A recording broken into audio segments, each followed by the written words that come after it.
Hello everyone. I am Siksham Sahiu, welcome back to our channel. Today, I am excited to showcase a fascinating project that I have been working on, a stopwatch using HTML, CSS, and JavaScript. In this video, we will dive into the code and explore my approach to creating this functional stopwatch. So, let's get started. Let's take a look at the HTML code.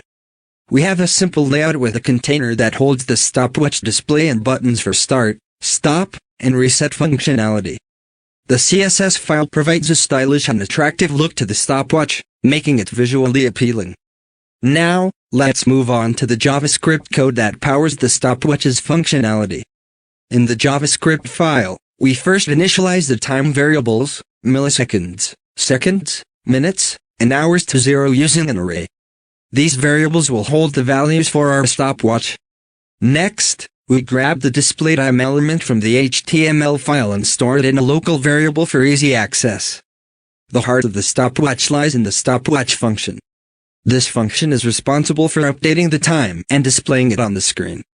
It is executed every 10 milliseconds using the setInterval method, creating a smooth and accurate timekeeping experience. To start the stopwatch, we have the watchStart function. It checks if there is any ongoing interval and stops it before restarting a new one. This ensures that only one interval is active at a time, avoiding any conflicts.